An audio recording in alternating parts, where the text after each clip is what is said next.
Bonjour, mesdames et messieurs, je suis en fait tout à fait ravi de vous retrouver dans cette nouvelle édition, dans votre émission presque hebdomadaire, indice votre fenêtre sur le monde de l'économie égyptienne, sur le monde des chiffres. En fait, ces derniers jours, où il y a quelques jours, il y avait des messages très importants lancés par le président égyptien Fattah al-Sisi en ce qui concerne l'économie égyptienne dans ces conditions tout à fait difficiles que traverse le monde entier et l'économie égyptienne en particulier. Justement, à partir de l'académie militaire où Monsieur le Président a effectué une visite d'inspection, il y avait des messages très importants concernant les politiques adoptées par le gouvernement égyptien pour affronter les crises provoquées par le Covid et les crises provoquées même par la guerre. Pour commencer, par exemple, le président Sisi a dit que l'Égypte avait atteint un taux de croissance respectable en 2022. Selon lui, le taux de croissance économique en Égypte ont augmenté de 5 à 5,5% et devrait atteindre 6% ou plus que ça dans la fin de cette année ou à la fin de cette année. Le président Sisi a même fait d'autres déclarations très importantes. Après le corona, le taux de croissance en Égypte au cours du premier trimestre de cette année était d'environ 9%. M. Abdel Fattah al-Sisi a de même indiqué que la réforme économique avait permis à l'Égypte de résister au choc de corona.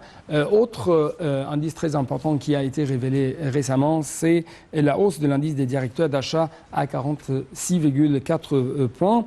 Monsieur le président Abdel Fattah al-Sisi a de même souligné que l'État égyptien tenait pour la poursuite du travail afin que des millions de citoyens ne perdent pas leur moyen de subsistance. Bien sûr, c'était passé pendant la crise du coronavirus.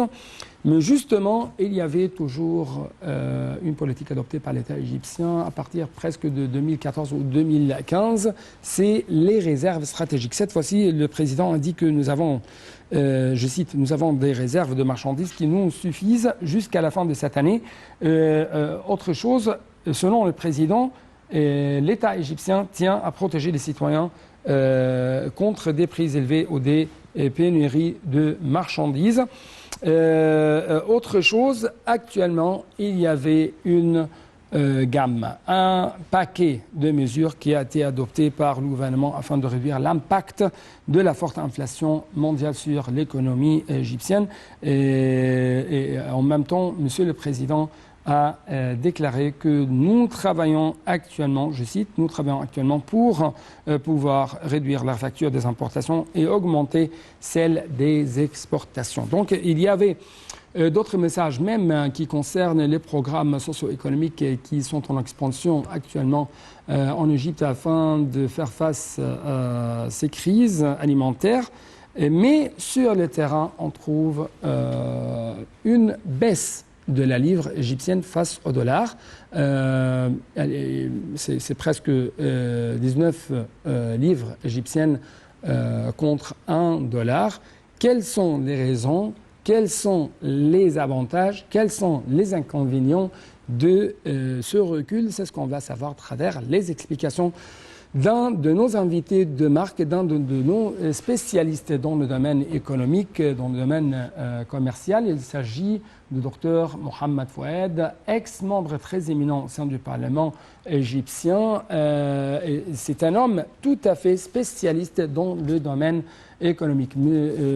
Docteur Mohamed Fouad, vous êtes toujours le bienvenu. Je suis en fait tout à fait ravi de vous retrouver à travers la ligne de l'ANTV International.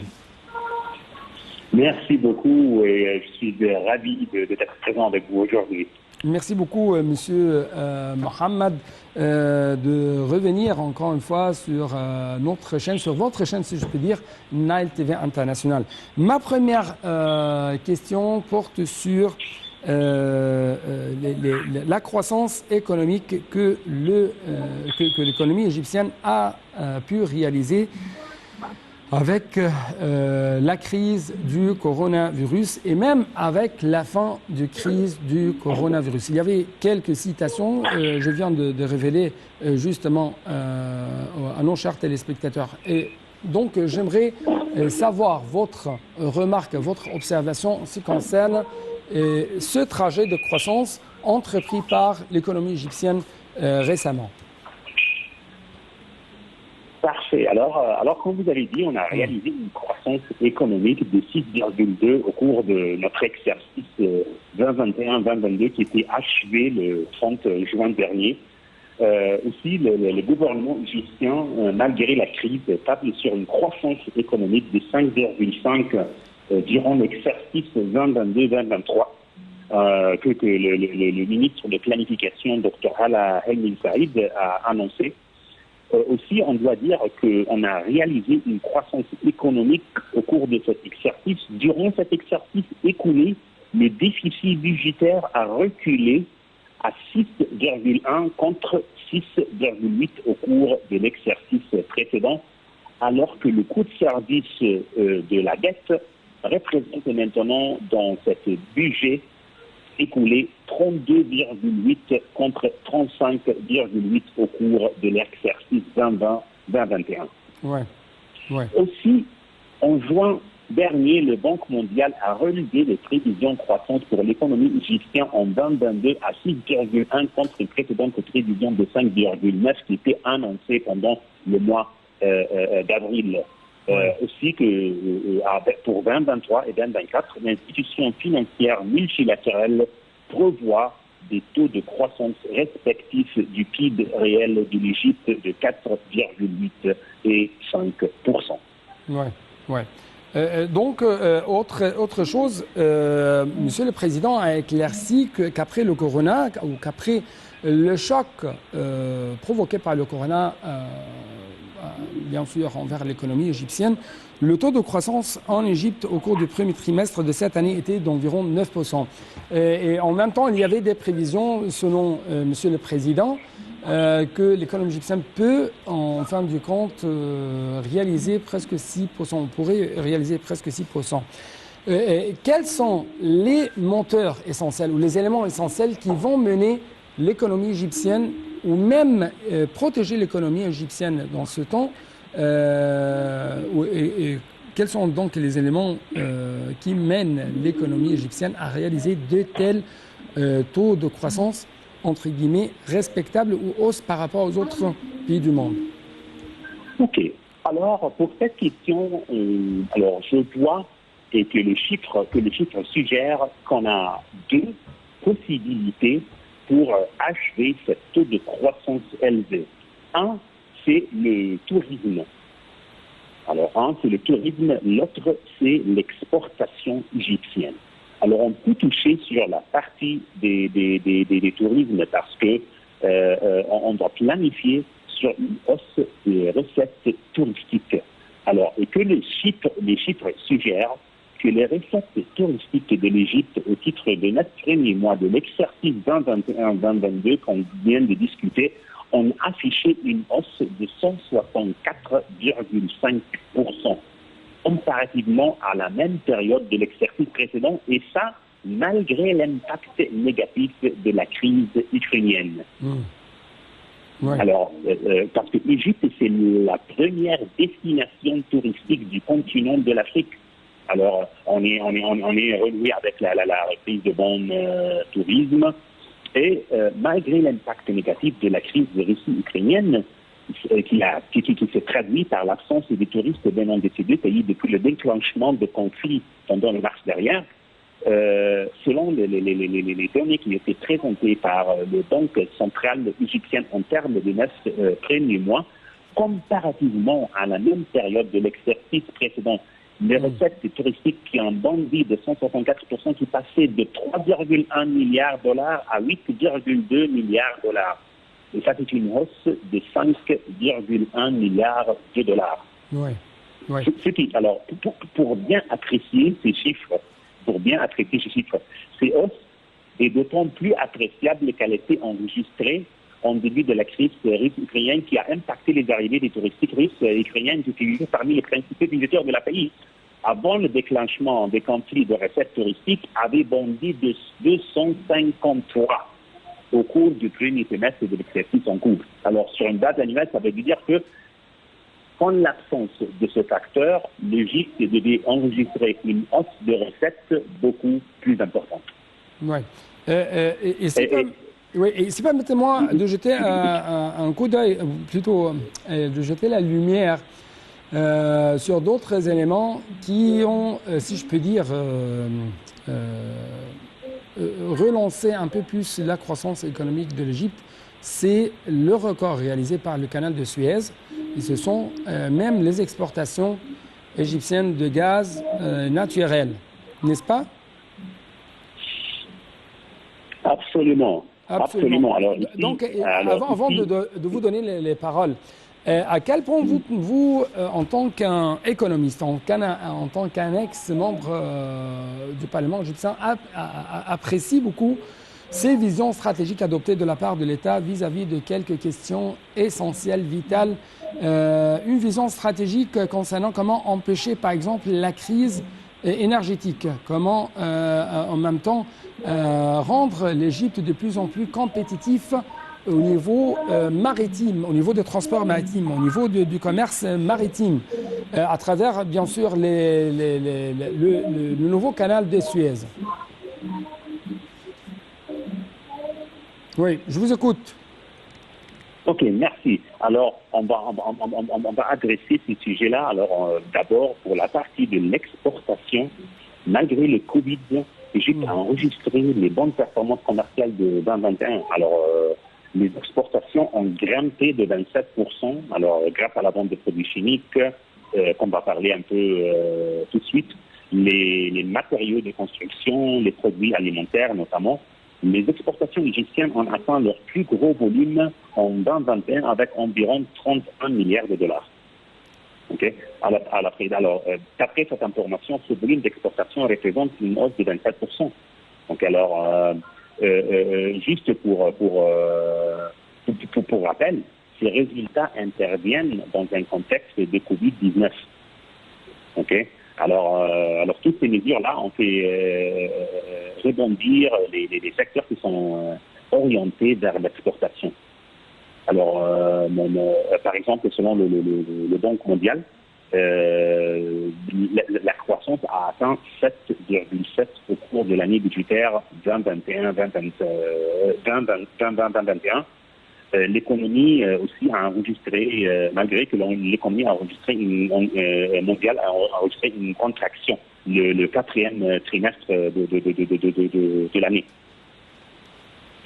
Pour la partie exploration et exploration gazeuse, les produits ou la production gazière qui était fortement contractée depuis la révolution de 2011, à ce moment, le pays est passé d'exportateur à importateur net. Ouais. Mais la mise en exploitation récente des nouveaux sites, Nour, Zohr et les sites de West Nile, de Delta, ont permis le pays d'atteindre un niveau, premièrement, autosuffisante gazière en 2019. Ouais. Aussi que l'Égypte dépose d'importantes réserves en gaz. Alors, je veux juste dire que pour les réserves en gaz naturel, l'Égypte est le 18e mondial. Oui. Et le 3e en Afrique derrière le Nigeria et Algérie. Et oui. Ces réserves-là, on est en train de faire plusieurs projets pour améliorer notre production de gaz pour atteindre une haute croissance de la production gazière. Et on a aussi noté qu'il y a ou on vise une exportation supplémentaire de 500 millions de dollars avant la fin de l'année 2022. Oui, oui. Donc, j'ai une question concernant la hausse de l'indice des directeurs d'achat ici en Égypte à 46,4 points. Quelle est, ou plutôt, comment vous lisez cette hausse? Quelles sont les raisons derrière cette hausse? Est-ce que ce sont, par exemple, comme vous avez mentionné il y a quelques minutes, c'est l'expansion, ou l'épanouissement plutôt, du tourisme? Est-ce que la livre égyptienne ou la chute de la livre égyptienne attire de plus en plus les touristes attirent de plus en plus, les achats à partir de l'Égypte attirent de plus en plus, par exemple, si je peux dire, la tendance des gens à acheter de plus en plus les exportations égyptiennes à l'étranger ou quoi? Ok, parfait. Alors, la partie de cet indice, c'est un indice qui est peut-être le plus important. Parce que si vous voyez une hausse de l'importation, cette importation peut servir deux chemins. On peut importer pour la consommation ou on peut importer pour la production. La hausse pour l'industrialisation. Exactement, pour l'industrialisation. Alors, la hausse de cet indice indique que ce qu'on est en train de faire, que les gestionnaires d'achat, c'est cet indice-là qui signifie et il y a une relation étroite ou une corrélation plus tard entre cet indice et la croissance économique. Alors, ça veut dire que ce que l'économie est en train d'importer, c'est quelque chose qui est lié à l'industrialisation et qui est lié à la production nette. Alors, on a vu à peu près 7 trimestres d'une baisse de cet indice, notamment durant la période du Covid, où il y a une certaine incertitude du monde, où on a vu une régression relative dans l'industrialisation. Alors, cet indice-là, pour les économistes, est peut-être le plus important parce que ça indique, on peut dire que tout simplement que l'économie roule. Oui. À quel point vous trouvez que vraiment le gouvernement égyptien ou la politique monétaire, financière, économique adoptée par l'État égyptien est tout à fait, ou révèle tout à fait une habileté? Je parle de ça parce que l'un des éléments qui ont dopé un peu plus la croissance économique égyptienne et la résilience de l'économie égyptienne, c'était la baisse du taux de chômage, même dans les temps de crise. C'est pourquoi Monsieur le Président a dit que l'État tient à la poursuite de travail afin que des millions de citoyens ne perdent pas leurs moyens de subsistance. Vous avez des commentaires à faire à ce propos, n'est-ce pas?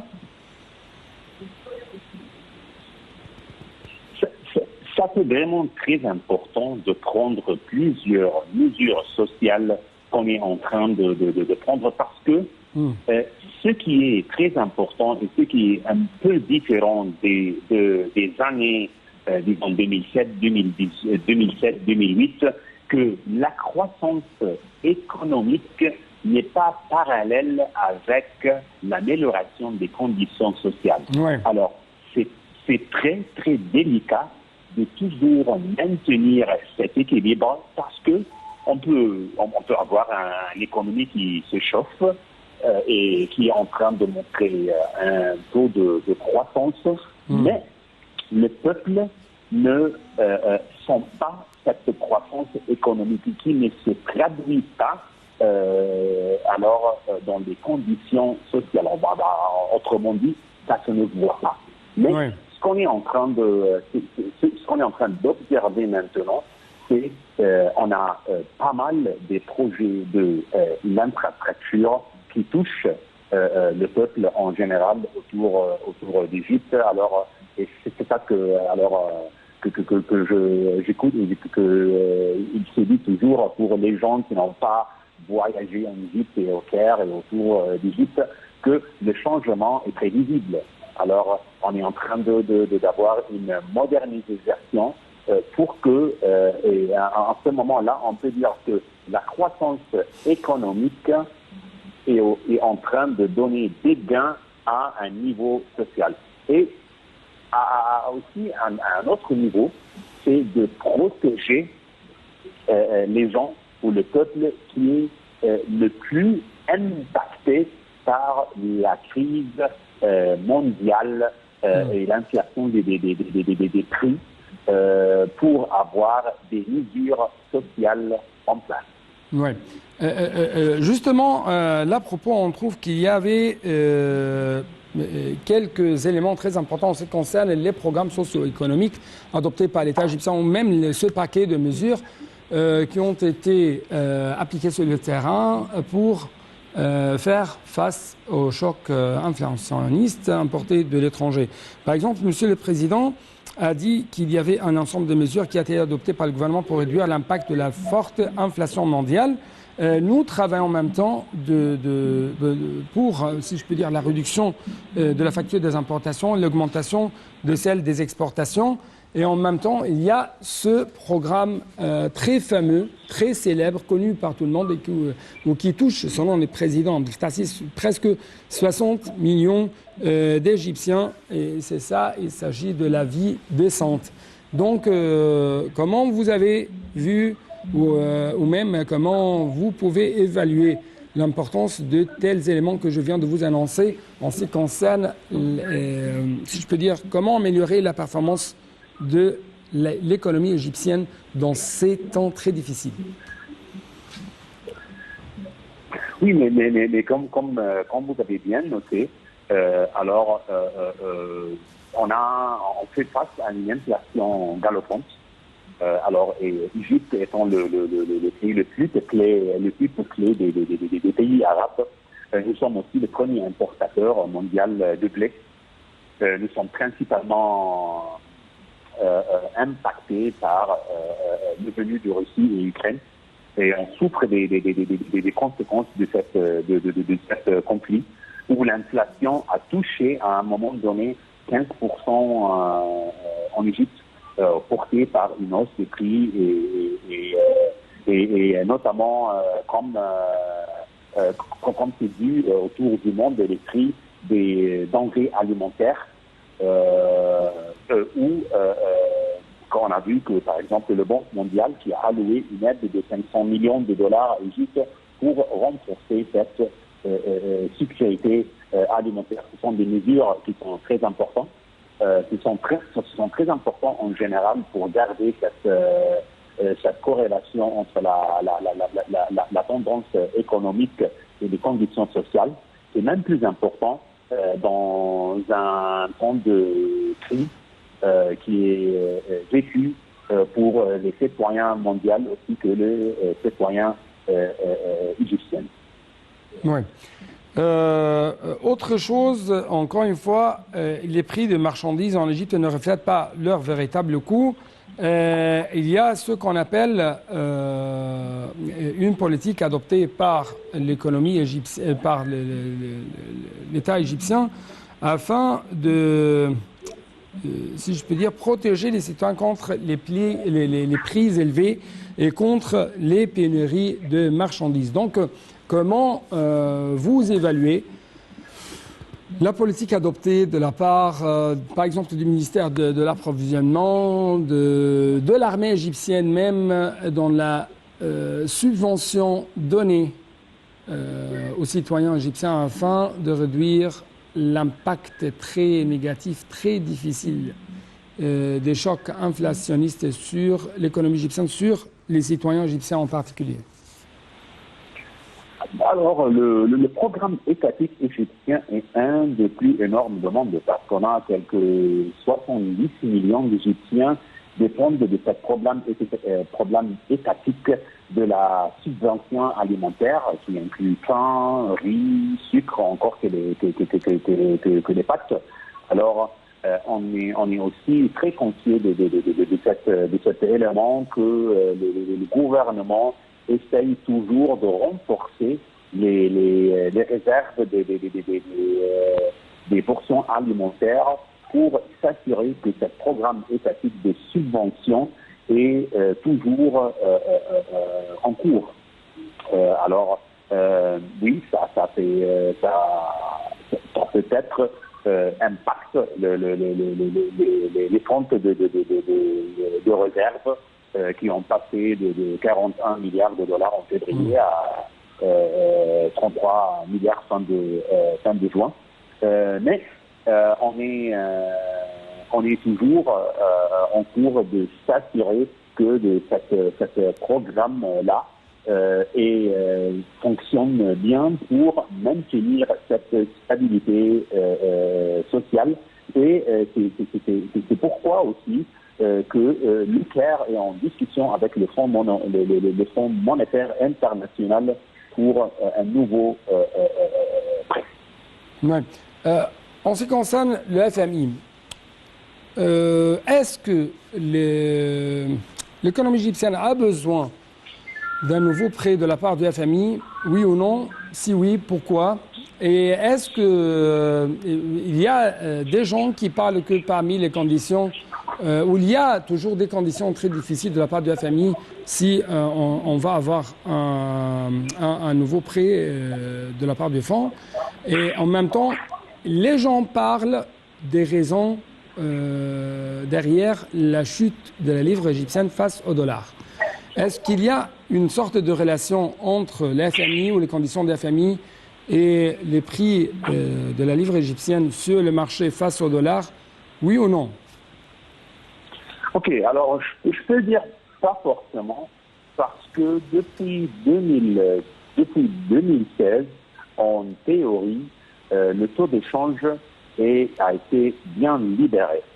Alors oui, c'est vrai que le livre égyptien a plongé à son deuxième plus bas historique, qui s'échange à plus de 19 livres pour un dollar, Ouais. un chiffre qui n'avait pas atteint qu'une seule fois lors de la dévaluation de l'hiver de 2016.